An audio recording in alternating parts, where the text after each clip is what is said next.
이사야서 제28장 1절부터 6절까지 말씀을 봅니다.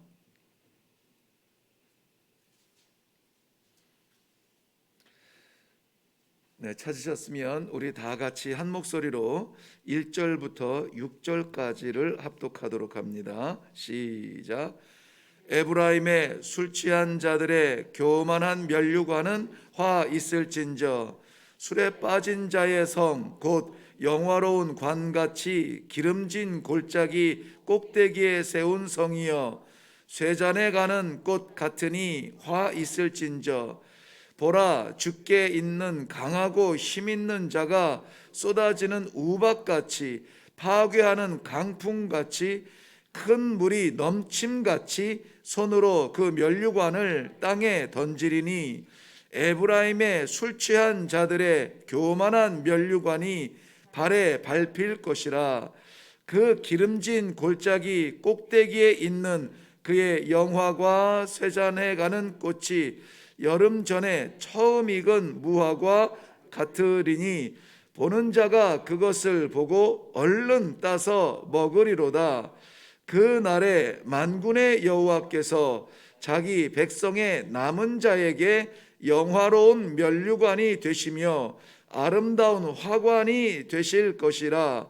재판석에 앉은 자에게는 판결하는 영이 되시며 성문에서 싸움을 물리치는 자에게는 힘이 되시리로다. 아멘. 아멘. 오늘 본문에 보면은 두 가지 면류관이 나옵니다. 하나는 1절과 3절 말씀 교만한 면류관이요, 또 하나는 5절에 영화로운 면류관이라고 나옵니다. 이사야서 28장 1절부터 6절까지 말씀을 보았는데요, 교만한 면류관과 영화로운 면류관이 나옵니다. 한 면류관이 다른 것이 아니라 어떤 사람은 교만한 면류관을 쓰고 어떤 사람은 영화로운 면류관을 쓰게 된다라는 것입니다. 그 예언의 대상이 누구냐면 에브라임이죠. 에브라임. 오늘 이 에브라임 우리가 잘 알고 있겠지만 조금 더 우리가 아는 에브라임을 다시 한번 소환해 보기로 합니다.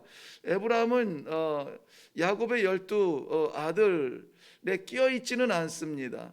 야곱의 12 아들은 루벤, 시므온, 레위, 유다, 스불론, 이사갈, 단, 갓, 아셀, 납달리, 요셉, 베냐민, 이렇게 12 아들이죠. 그런데 이스라엘의 12 아들이 바로 이 이름을 다 받지는 않습니다. 왜냐하면 그 가운데 하나님께서 레위 지파를 내 것으로, 그러니까 세상에 속하지 않은 내 것으로 취하셨기 때문에 하나님의 것은 원래 장자의 것이죠. 그런데 장자인 르우벤이 아비의 침상을 더럽히고, 시므온이 하나님의 뜻을 이루지 아니하고 사람의 뜻대로 혈기를 부림으로 말미암아 다 이 순서대로 온 것들에 대한 그러한 축복을 다 받지 못해요. 그래서 이 레위 지파는 셋째이지만 하나님의 것으로 구별되어서 세상의 이 분깃을 받지 못합니다. 그래서 가나안 땅에 들어가서 땅을 나누어 줄 때도 이 레위 지파에게 허락된 땅은 없고, 단지 이스라엘 백성들이 하나님을 찾을 수 있는 그러한 제사를 드릴 수 있는 지경과 제사의 제물을 양육할 수 있는 그 정도의 들판 정도의 땅을 받습니다. 그리고 그것을 고작이라고 말할 수는 없겠습니다만은 부지 중에 죄 지은 자가 생명을 유지할 수 있는 그러한 도피성을 받을 수 있을 정도의 분깃이 전부입니다. 다 하나님의 백성들을 보살피며 하나님의 백성과 하나님의 중간에서 교량 역할을 하는 역할적인 부분을 받습니다. 그래서 12 아들 가운데 이 레위 지파가 빠지고요. 그 다음에 요셉은 요셉에게 하나님께서 주신 이 갑절의 축복이 그의 아들 므낫세와 에브라임에게 내려갑니다. 창세기 48장 보면은 야곱이 요셉에게 두 아들을 불러서 축복하는 장면에서 여기에서도 므낫세가 장자고 에브라임이 차자임에도 불구하고 이 에브라임은 장자의 축복을 받죠. 장자의 축복은 무엇이라고요? 갑절의 축복이라고요. 그래서 이 요셉이 이상히 여겨서 오른손을 에브라임에게 얹었던 손을 므낫세에게 다시 옮겨주지만 야곱이 그것을 알면서도 의도적으로 이 에브라임에게 갑절의 축복에, 즉 장자의 축복을 기도하죠. 그리고 나서 이 가나안 땅을 정복한 이후에 땅을 분배받을 때에도 이 에브라임의 땅은 지중해부터 사마리아 지경까지 광대한 땅을 받습니다. 그리고 결국에는 이 분열 왕국에서 북이스라엘의 중심적인 그러한 이름이 되죠. 아니, 이 에브라임은 이스라엘의 대표적인 또 다른 이름이 될 만큼 그러한 축복을 받습니다. 자, 다른 형제들보다, 아니 자기의 삼촌들보다 갑절의 축복을 받습니다. 받을 수 없는 축복을 받아요. 누릴 수 없는 영광을 누립니다. 형보다 더 하나님께 받은 그 축복을 누리면서 살고, 또 오므리 왕, 아합 왕의 아버지죠. 오므리 왕이 이 사마리아 성을 세울 때에는 그 사마리아 성을 두 가지로 표현하는데요. 비옥한 땅과 기름진 골짜기에 세운 그러한 성이 이 사마리아 성입니다. 그러니까 이 비옥한 땅에 우뚝 솟은 그러한 골짜기에 아무도 침범할 수 없는 곳에 세운 이 사마리아 도성을 보면서, 야, 면류관 같다, 왕관 같다, 저 면류관을 누가 넘어뜨릴 수 있겠는가, 그것이 아주 강한 힘의 상징이 되었습니다. 그렇지만 자 보세요, 에브라임은 받을 수 없는 축복을 받고 누릴 수 없는 영광을 누립니다. 그런데 오히려 오늘 이 이사야서 28장에서 대표적으로 하나님께 책망받는 그 이름이 에브라임이라고 말하고 있습니다. 주신 축복을 하나님께서 주신 분의 뜻대로 사용하지 못하고, 주신 영광을 받은 영광을 주신 하나님의 그 영광에 돌려드리지 못하고 다 자기가 누리고 다 자기가 차지하고 내 것인 양 교만하여서 길을 잃어버린 그 에브라임에 대하여서 오늘 이 성경은 이렇게 말합니다. 술 취한 자들의 교만한 면류관이라, 이렇게 말하고 있습니다. 술 취한 자들의 교만한 면류관. 무슨 뜻입니까? 술 취한 자는 그냥 우리 단어적으로도 이해를 해도 술 취한 자 갈 바를 알지 못합니다. 방향을 잃어버렸습니다. 무엇이 옳고 무엇이 그른지 판단하지 못합니다. 하나님의 것인지 내 것인지, 내가 차지했는지 하나님이 주신 건지 알지 못합니다. 그저 몸이 흔들리는 대로, 마음이 가는 대로 흔들리는 것입니다. 갈대와 같이 흔들리는 그러한 심령, 이 술 취한 자의 교만한 면류관입니다. 술 취한 자는 왜 교만해집니까? 술 취한 자는 주신 분과 받은 사람의 질서를 깨닫지 못하는 거예요. 오늘 에브라임을 그 많은 영광, 누릴 수 없는 영광, 자격이 없는 자를 세운 그런 하나님의 그 뜻을 저버리고 자기가 그것을 누리느라고 잃어버린 그 하나님의 영광, 하나님의 이름, 돌아가야 될 그 자리 하나님 앞을 잊어버리고 자기에게 주신 그 모든 것을 누리느라고 정신을 잃어버렸습니다. 사무엘 선지자가 에브라임 지파요, 여호수아가 에브라임 지파요. 남북 이스라엘 나누어졌을 때 첫 번 이 큰 10지파로 구성이 된 북이스라엘의 큰 지파들을 하나님께서 맡기신 이 여로보암도 이 에브라임 지파요. 얼마나 많은 것을 주셨는데 그것을 정말 복되게 사용하지 못하고 오히려 그것이 무엇이 되었습니까? 교만이 되었어요. 교만이 되어서 주신 하나님을 잊어버리고 하나님께서 주신 그 땅에 우상으로 가득 채웁니다. 자기네들의 인생의 결정권자를 하나님으로 두지 아니하고 아무것도 할 수 없는, 움직이지도 못하는 나무 깎아서 세워놓고 동상을 세워놓습니다. 그리고 거기에 머리를 조아립니다. 나를 인도하소서, 나를 인도하소서. 당신이 우리를 인도하신 하나님입니다. 이러한 일들이 비단이 에브라임에게만 있지 않습니다. 얼마나 많은 순간에 우리가 혹하고 시험과 유혹 앞에 우리가 누리고 있는 이 많은 것들을 주신 하나님을 잊어버립니까? 넘치는 복을 받고 풍요로운 복을 누리고 있으나 그러나 여전히 우리는 불만 가운데 있습니다. 왜 이러시냐고, 언제까지 이러실 것이냐고.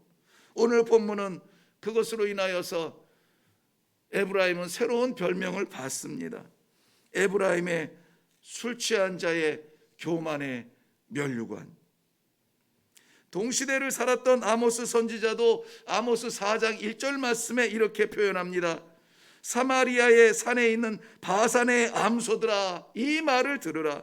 너희는 힘없는 자를 학대하며 가난한 자를 압제하며 가장하게 이르기를 술을 가져다가 우리로 마시게 하라 하는도다. 이 사마리아의 이 풍성함을 바산의 암소들아 그랬습니다. 바산이라고 하는 것은 초원지대, 그러니까 요단강의 동편에 있는 땅인데요.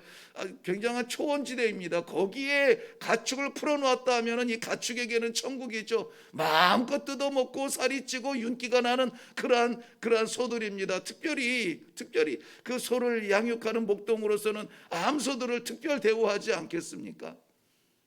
저도 이 동물들을 키우는 그 종족 속에서 있었습니다만은 수컷은 그야말로 별로 가치가 없습니다. 손님이 와서 야 얼른 뭐 좀 잡아라 할 때 뭘 잡아요? 수컷을 잡아요. 그러니까 암컷 하나에 동물을 이제 양을 사거나 염소를 사면은 암컷 하나 비교하면은 수컷 한 5마리 그런 비율을 가지고 있습니다. 암컷은 생산을 하기 때문에 그래요. 그래서 이 목동들도 암컷에 대해서는 이 각별한 이런 그 관리를 하고 있습니다. 바산의 그러한 풍요로운 자리에 있을지라도 암소들을 좋은 풀 있는 쪽으로 인도하고 좋은 물 있는 쪽으로 인도하고 그게 이 목동들의 심리일 텐데요. 바산의 암소들아 그랬습니다. 풍요를 누리고 있습니다. 그러면 그 풍요를 어떻게 사용해야 합니까? 주신 하나님 어떻게 쓰면 좋습니까? 어떻게 하면 좋습니까? 이 자리에 오르게 하신 하나님 어떻게 하면 무엇을 하면 좋습니까? 이것을 잡게 하신 하나님 어떻게 쓰면 좋겠습니까? 주신 하나님을 상대해야지. 주신 그 물건 가지고 명예 가지고 그 자리 가지고 씨름하느라 정말 섬겨야 되는 이웃들을 보지 못합니다. 정말 그 하나님께서 주신 축복을 나눌 사람을 보질 못해요. 아모스 선지자가 뭐라고 했다고요? 바산의 암소들아 이 말을 들으라. 너희는 힘 없는 자를 학대하며 그랬습니다. 힘 없는 자를 도와야 될 풍요를 가지고 있으면서 오히려 학대한다고 말합니다. 가난한 자를 압제하며 그랬습니다. 오히려 채워줘야 될 가난한 자들을 압제한다고 그랬습니다. 가장에게 이르기를 술을 가져다가 우리를 채우라라고 말하고 있습니다. 가족을 보살펴야 되는 가장에게 가정이 아니라 우리를 채워라라고 말하고 있습니다. 욕심을 거듭 채우고 있습니다. 이것을 오늘 성경에서는 교만의 면류관이라 그렇게 표현하는 것입니다. 풍요가 교만을 일으킵니다. 풍요가 다 좋은 것은 아니에요.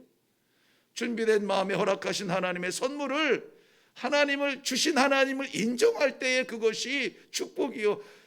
그렇지 하나님 없는 그러한 풍요는 오히려 우리들에게 위험한 폭탄 같은 위기를 가져올 수가 있습니다. 그러므로 풍요를 구하기 전에, 그러므로 성공을 구하기 전에, 그러므로 만족을 구하기 전에 하나님과의 관계가 우선된다는 것을 마음에 새기시기를 바랍니다.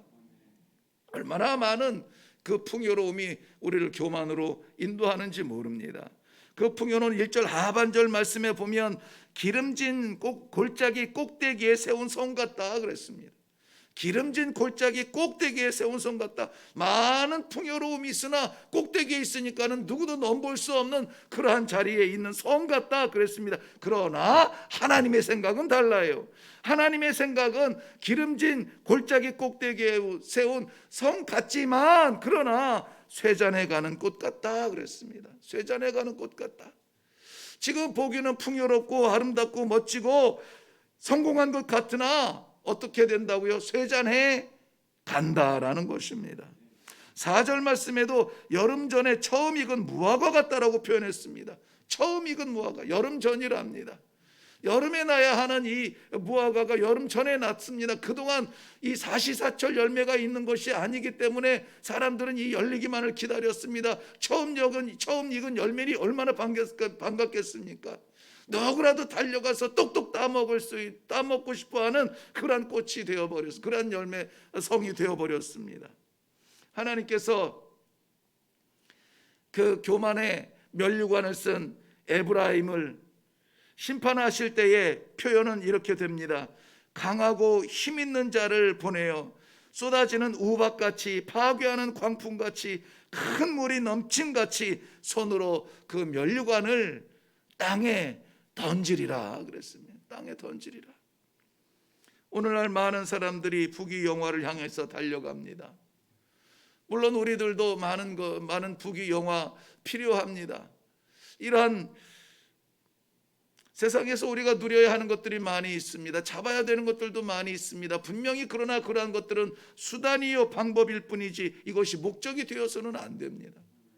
이것이 목적이 되면 이루지 못하면 허탈합니다. 길을 잃어버립니다. 술 취한 자처럼 하나님의 주권을 잃어버리게 됩니다.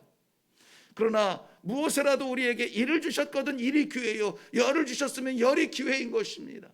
하나님께서 우리에게 1년을 주셨으면 1년이 방법이요 10년을 주셨으면 10년이 방법입니다. 무엇을 위한 기회이고 무엇을 위한 방법일까요? 하나님께서 뜻을 가지고 섭리 가운데 주셨으면 하나님의 뜻을 끝까지 생각하며 마지막까지, 그러면 우리는 뭐를 가져요?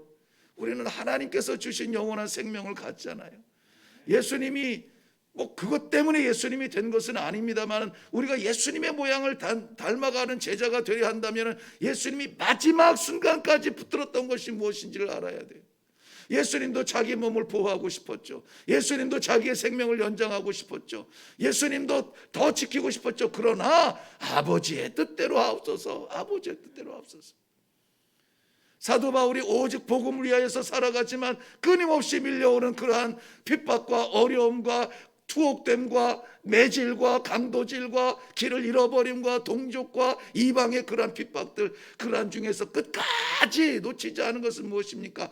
아버지께서 나를 위해 예비하신 그 하늘의 면류관, 의의 면류관을 위하여서 나는 오늘도 달려가노라 그랬습니다. 달려가노라. 머뭇거리며 계산하며 돌아가지 아니하고 숨었다가 바람 지나가면 일어나야지가 아니라 오늘도 그것을 위하여서 달려가노라. 달려가노라. 여러분, 우리의 손이 비어 있을지라도 우리의 꿈이 다 사라진 것 같을지라도 아니에요. 그게 끝이 아니라는 것입니다. 계시록 18장 4절 말씀에 보면은 내 백성아 거기서 나와 그의 죄에 참여하지 말고 그의 받을 재앙들을 받지 말라라고 말하고 있습니다. 무엇이 목적이며 무엇이 수단인지에 대하여서 분명하게 우리는 이 아침에 결단할 수 있어야 될 줄로 믿습니다. 5절 말씀에 보면 세상에 많은 사람들이 오늘날의 그러한 물질 만능주의의 부귀영화를 향하여서 달려가고 있는 그러한 가운데에서도 하나님께서 남겨놓은 자들이 있다라고 말합니다. 그 남은 자에게 하나님이 영화로운 면류관을 약속하고 있습니다. 남은 자라는 말의 표현은 어떤 의미입니까? 주류는 아니라는 것이죠. 대세는 아니라는 것입니다. 열왕기상 19장 말씀에도 보면은 나만 홀로 남았습니다. 고독한 이 싸움을 불평해하는 엘리야에게 하나님께서 바알에게 무릎 꿇지 아니하고 바알에게 절하지 아니한 7,000명이 남아있다라고 말씀하고 있어요. 우리 눈에는 안 보이지만 세상의 주류, 세상의 대세에 무릎 꿇지 아니한 그 신앙 중심, 하나님 중심에 감추어져 있는 이 7,000명이 여전히 있다. 세상은 모두 지금이 때가 아니라고 말하지만 아니요, 지금이야말로 그때입니다. 우리는 생각에 이거 끝이라고 생각하지만 아니요, 그 자리가 시작이라는 것입니다. 하나님의 창조는 먼지 가지고 시작하지 않았습니다. 아무것도 없는 공원 가운데 창조했습니다. 그 하나님이 우리 아버지세요.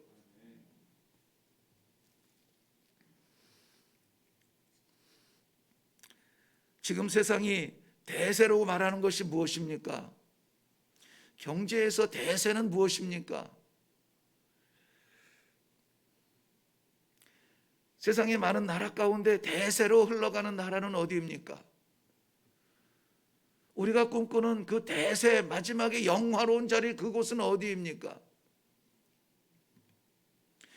그러한 대세를 말하고 있는 이 세상 가운데 신앙으로 산다는 것은 쉬운 일이 아니에요. 믿음을 지킨다는 것은 쉬운 일이 아닙니다. 그렇기 때문에 세상이 흥청망청 길을 잃어버리고 인생의 꽃을 위하여 하나님의 영광을 포기하고 있는 이때에 마지막까지 하나님께서 남겨놓은 자가 되기 위하여서는 우리는 오늘도 싸워야 합니다. 내 자신과 싸워야 됩니다.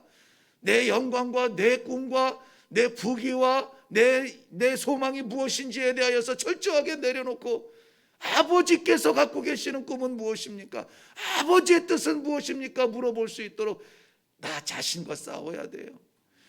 그리고 이 세상의 주류에 대하여서 싸워야 합니다.